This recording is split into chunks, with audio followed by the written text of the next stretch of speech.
Penúltimo dia de ATP de Buenos Aires, último dia aqui para mim, semifinais, tanto de duplas quanto de simples, mas o meu tema aqui hoje é algo que salta aos olhos, né? Semi do ATP de Buenos Aires, 4 argentinos na semi. Você pode falar, mas o Luciano Darderi, italiano. Bom, ele é produto do tênis argentino, né? Porque ele é nascido na Argentina, criado na Argentina, treina na Argentina desde sempre, joga na Itália por naturalização, por conveniência, né? Então, digamos que 4 produtos do tênis argentino nas semifinais. Na chave principal, 12 dos 28 tenistas eram argentinos, né? 13 com o Darderi. Ao mesmo tempo, no Brasil, a gente sequer conseguiu colocar um semifinalista no Rio Open em toda a história do torneio, desde 2014, quando havia o Brasil Open por aqui. Também nós não éramos o país mais bem sucedido no torneio. Chegamos a ganhar o torneio em 2002, 2004 com o Guga. Tivemos 2 finalistas, Fernando Meligeni, 2001, e Tomás Bellucci em 2008, e alguns semifinalistas, né? Então, assim, toda a nossa história recente, desde 2001, de torneios para cá, se nós tirarmos o Guga da equação, nós não fizemos o que eles fazem em uma edição, né? Que vão ser 2 finalistas, um campeão, né? E 4 semifinalistas, né? E aí fica a pergunta, né? O que diferencia tanto o tênis profissional argentino do tênis profissional brasileiro? Algumas coisas, elas são, né, saltam aos olhos, que é a questão da densidade de quadras, né, da quantidade de quadras que tem o país. Mas, né, o fato também delas serem mais acessíveis, né, porque muitas dessas quadras são públicas, são em parques. Alguns clubes de tênis também são mais acessíveis do que os do Brasil. Claro que há os clubes de elite aqui também, mas em geral o acesso às quadras aqui ele é mais simples do que é no Brasil. Ok. Porém, em termos de tênis profissional, isso não explica tudo. E antes de eu entrar nos argumentos, eu vou dar um dado para a gente partir, né, dele para fazer a análise. Que são os brasileiros e os argentinos que chegaram ao top 100 do ranking mundial sub-18, ranking ITF Juniors. Desde 2017, houve no Brasil, houve de brasileiros, a quantidade exata de 21 tenistas no top 100 júnior, enquanto os argentinos colocaram um total de 17. Dos 21 brasileiros, apenas 2 se converteram em top 100 no profissional, Thiago Seibold e João Fonseca. Por outro lado, dos 17 argentinos, 7 se converteram em top 100. Sebastião Baez, Facundo Acosta, Juan Manuel Cerúndolo, Thiago Tirante, Tomás Etcheverry, Camilo Hugo Carabelli e o Burruchaga eu coloquei nessa conta, apesar de que ele está em 102, ele vai entrar nos top 100 em breve. E além disso, eles colocaram ainda mais 3 tenistas que não foram top 100 júnior, mas que se tornaram top 100 profissionais, né? Francisco Comessana, Francisco Cerúndolo, Mariano Navone. Então, nesse período, né, dos tenistas que desde 2017 eram júniors, 10 top 100. Então, 10 contra 2. Quer dizer, nós produzimos, então, tenistas na base, no júnior, né, que são tão bons quanto os deles, né? O Wild, campeão do US Open, o João Fonseca, campeão do US Open número 1 do mundo júnior, né? Isso agora mais recente. Também tivemos 2 número 1 do mundo mais para trás, 2010, 2013, Thiago Fernandes e Orlando Luz. E eles tiveram alguns número 1 do mundo, porém não ganharam Grand Slams Júnior. Eles tiveram Axel Geller, número 1 do mundo júnior, Thiago Tirante e o Sebastian Baez. Porém, nenhum desses venceu Grand Slam Júnior. Então, os nossos são tão bons quanto os deles no juvenil, são competitivos. A questão é, no profissional, eles fazem a transição e nós não, né? Com sucesso para o top 100. Então, o que explica isso? Guilherme Canhas, num bate-papo que houve esses dias, ele sintetizou e disse que Os juvenis, os argentinos, eles batalham mais, eles são mais intensos, eles se dedicam mais desde cedo e eles não têm segunda opção. Enquanto os brasileiros até batalham, mas eles sempre têm segundas opções. O brasileiro tem outra alternativa, o argentino só tem a alternativa do tênis. Isso tanto para os argentinos mais abastados, quanto para os argentinos mais do povo, né? Para eles, você está no tênis profissional, você vai até o fundo. O brasileiro não, o brasileiro tem opções. Mas eu vou elencar antes disso outros motivos que eu tenho pensado muito nos últimos anos, pesquisado também, e aqui ficou nítido para mim. Motivo 1, treino deles é melhor, e desde a base. E o treino deles é melhor, não digo só de dedicação, intensidade, entrega na quadra, a formulação do treino, a metodologia do treino, a intencionalidade do treino. Simplificando, eles treinam muito mais situação de jogo, situação tática, do que no Brasil. No Brasil tem muito treino sem intenção, muito drills, né, que é o professor técnico soltando a bola para o atleta rebater, que não tem muita intenção, não tem muita continuidade de jogo, não tem muita realidade tática e técnica nisso, né? Aqui percebi isso bastante. Então, eles treinam melhor, eles têm uma metodologia de treino melhor, situação de jogo, isso dá mais intensidade, dá mais volume para eles. No treino, eles treinam melhor. Eles têm treinadores que são, na média, pegando o todo, não pontualmente, nós temos excelentes treinadores, mas o todo deles é melhor. A escola de técnicos deles é mais consolidada, mais metodológica, portanto, mais avançada, né? E assim, a gente está um pouco atrasado. Né? Eles formam treinadores, eles têm uma escola, eles têm quadros, vamos por assim dizer. Segundo ponto, e esse eu acho fundamentalíssimo nessa questão da transição, os ex-jogadores de ponta participam direta e ativamente da transição dos tenistas mais jovens. O que significa isso?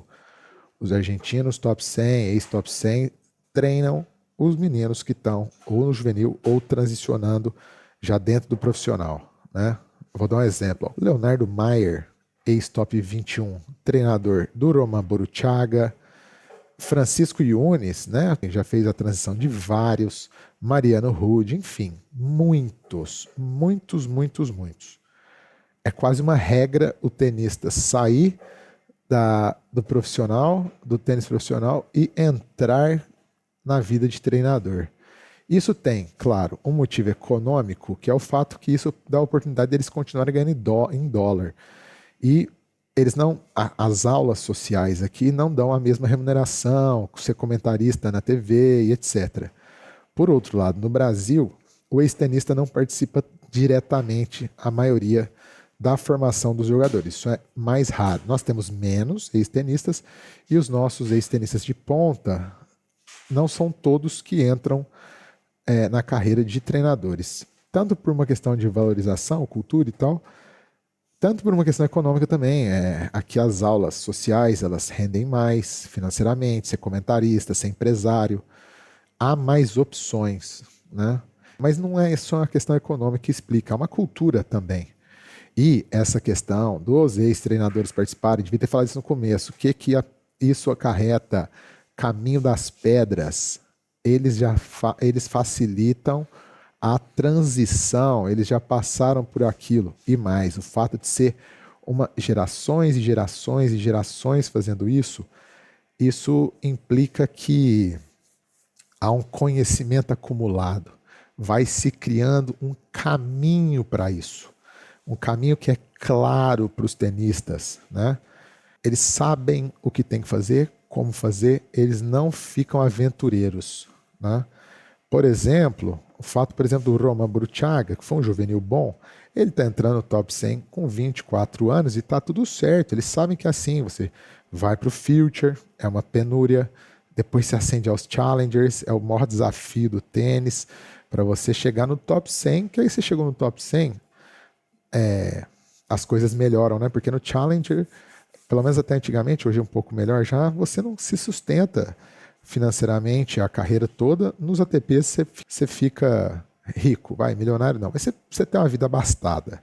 De jogar os 4 grandes lãs do ano já faz um pé de meia bonito, né? Milionário não, mas fica bem, fica bem. Então a gente une aí as coisas que eu falei do Guilherme Canhas. O tenista, ele não pensa em outra coisa que não seja a vida profissional, de tenista profissional, não pega atalho, os treinos são melhores e há um ambiente técnico com participação de jogadores com conhecimento acumulado, gerações e gerações e gerações, que facilita o caminho. Vou fazer uma digressão, por exemplo. Os nossos tenistas que foram do nível dos tenistas deles ainda não estão no top 100, a maioria, e uma parte deles agora vai para uma espécie de evasão. O fato até de nossa economia ser melhor faz com que o tenista possa ter segundas opções que são mais seguras. Isso faz com que ele não se jogue de cabeça no profissional. Um exemplo disso é que agora a gente está tendo muita evasão de tenistas juvenis de qualidade, top 100, top 50, top 10 até, que teriam condições de entrar no tênis profissional, que estão indo para o college, por exemplo, para o tênis universitário americano, o que não é o caminho não é o caminho que é o mais tradicional e o mais certeiro, mais certeiro não, que não é o caminho do tênis profissional. Você vai para uma segunda opção, né? O tênis universitário é uma segunda opção, não é o tênis profissional, né? Você vai, enquanto de formação de tenista, o tenista, para ser profissional, o tenista que ele tem que se jogar no tênis profissional, nos futures, depois nos challengers, né? Essa é a universidade do tênis, né? O vestibular do tênis são os futures, que são os torneios que você entra, né? Aqueles torneios M15, M25, W15, W25, os torneios mais baixos do circuito, que dão poucos pontos. Depois você pula para os challengers. Quando você vai para o circuito universitário americano, você não cai de cabeça nesses torneios, ainda que hoje você possa jogar esses torneios, a universidade permite, né? Mas a sua vida não gira em torno daquilo. Ela gira em torno também do estudo, da vida social. O tênis é tênis por equipe, é uma baita vivência, claro, né? Também dá uma segunda opção, que é uma segunda opção de profissão, que é muito válido, mas ao mesmo tempo ela desvia o caminho do tênis profissional. Não à toa a gente, em simples, não colocamos alguém que foi para o tênis universitário no top 100, sei, desde do Carlos Kiermaier, né? E a gente manda muitos e muitos e muitos e muitos tenistas. E agora a gente está mandando até a nossa elite de tênis juvenil, né? Para ter uma ideia, a geração do João Fonseca, quase o João Fonseca foi, e os outros meninos que foram top 100 júnior foram para lá também, né? O Pedrinho Rodrigues, que fez até semi de Challenger, mas está por lá. O Enzo Coleman, o Gustavo Almeida, o Nicolas Oliveira, grande Nicolas, menino muito bom, ganhou o Future aqui de Ribeirão Preto. Eles estão lá, né? E para o argentino não tem essa opção. Não que eles não possam, eles não vão porque eles seguem pelo caminho profissional, né? Eles optam pela rota, que é a rota do tênis profissional, que não tem segunda opção, né? A opção é o tênis profissional, é cair de cara no tênis profissional, é a rota que leva ao top 100, que leva ao top 150, que é o tênis profissional. Acho que isso, a gente tem que fazer esse debate melhor no Brasil, porque eu não condeno ir para o tênis universitário, mas a elite, e quem quer ser profissional tem que ir para o tênis profissional. É difícil, etc.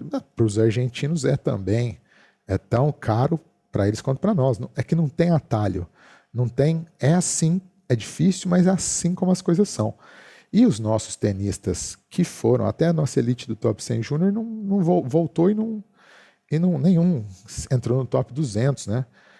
E, por outro lado, os nossos meninos, o mesmo nível dos que foram para o júnior, mas que foram para o college e ficaram no profissional, são os que avançam, né?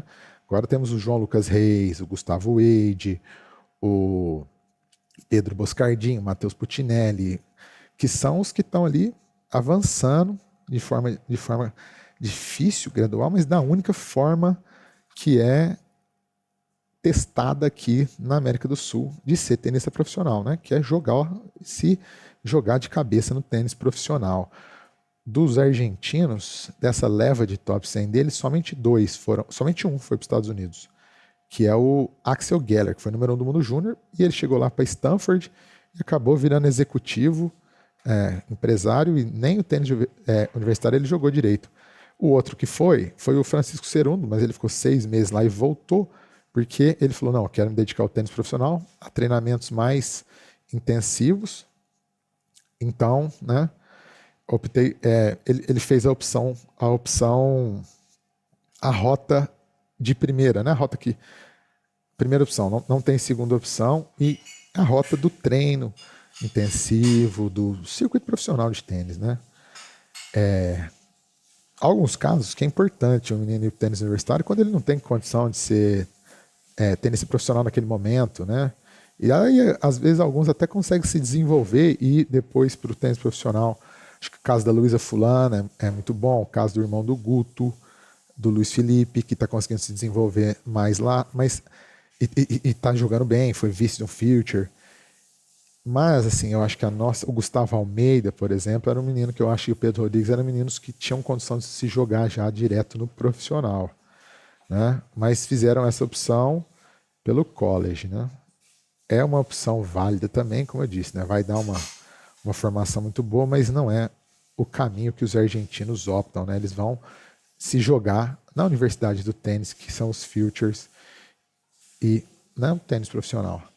Aí outro fator, cultura do tênis, é que essas aí, eu acho que elas já estão bem debatidas no senso comum, né?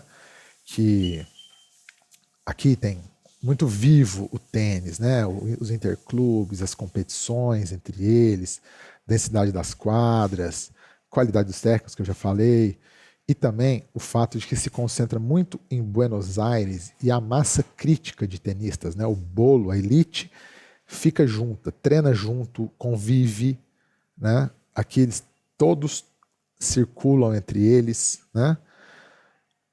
E então acaba que eles jogam mais entre si desde o júnior. No Brasil, pela questão continental, pela fragmentação das federações, porque é muito difícil integrar, mas está se tentando isso, e também porque a nossa economia é maior, muitos tenistas de elite acabam não ficando aqui, né? Eles acabam optando pelo college, como eu falei, mas também por treinarem fora do Brasil. A Vitória Barros, por exemplo, né? Nossa número 1 do mundo júnior, nossa número 1 do Brasil júnior, no ITF Juniors, ela está na França, por exemplo, por meio de um patrocínio, ela está no Patrick Mouratoglou, opção individual válida, muito válida para ela, né?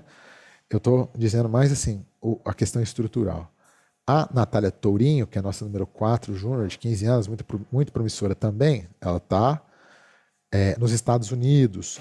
Então, a Naná e a Pietra estão aqui no Brasil, mas aqui na Argentina todos ficam por aqui, né? A maioria fica aqui treinando entre si. Isso também é um fator importante, né? No desenvolvimento deles, e um vai puxando o outro.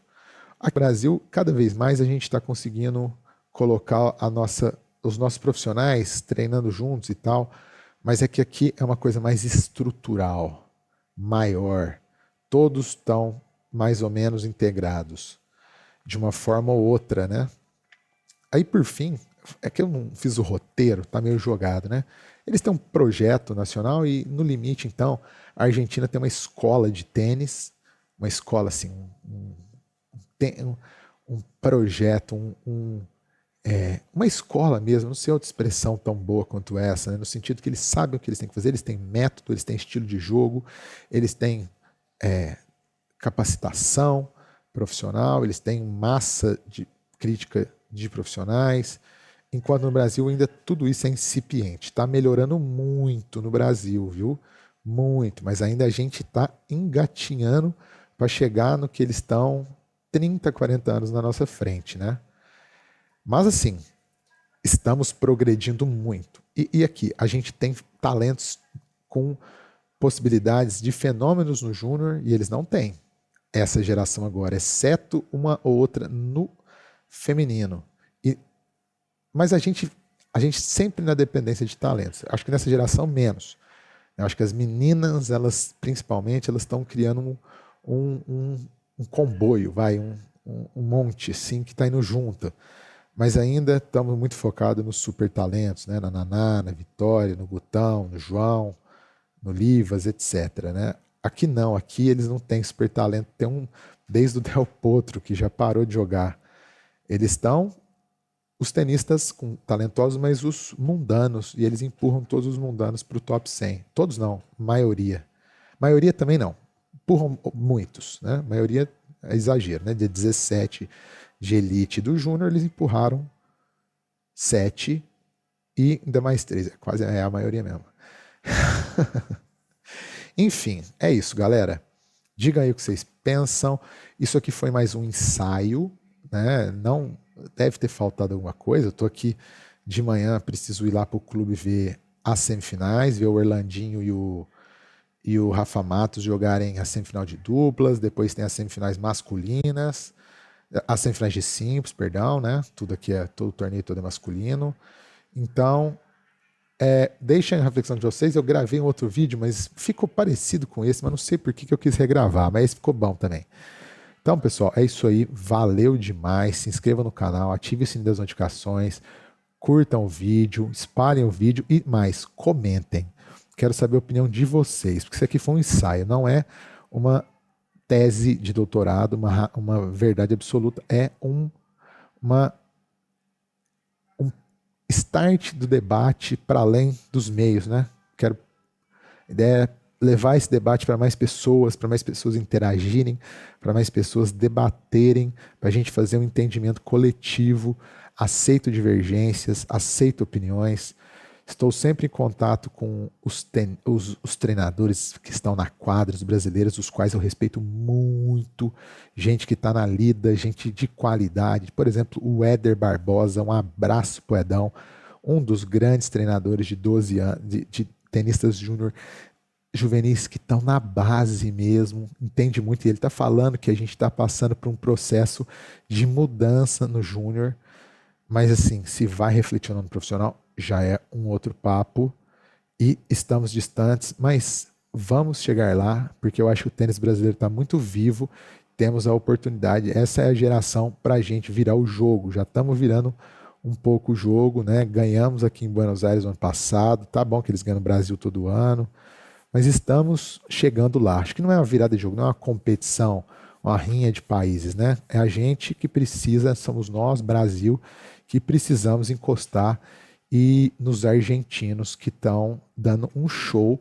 que são uma das grandes escolas do mundo, do tênis no mundo. Eles terão 10 top 100 daqui a 2 semanas. 10. A gente vai ter um e só os Estados Unidos, eu acho, que a França que se equiparam a eles. Então, assim, respeito máximo pelo tênis argentino, nenhum desprezo pelo tênis brasileiro, pelo contrário, né? Não coloco meu corpo fora disso, não. Eu sou parte, somos nós comunicadores, somos parte do processo também. Uma parte importante, a gente forma opinião. Tem muito treinador que me vê, tem muito tenista juvenil que me vê, tem muito pai. Então, assim, me considero parte do processo, assim como todos os comunicadores. Não estamos com o pé fora disso, né? Eu quero construir junto. Eu vim da quadra, né? Eu não estou na quadra mais porque eu não consigo, quando de lesão, né? Mas, né, eu não coloco meu corpo fora disso, né? Então, galera, é isso aí. Vamos para cima, vamos e aí trabalhar. Quem sabe um dia a gente não encoste aí nos hermanos. Abraço, fui.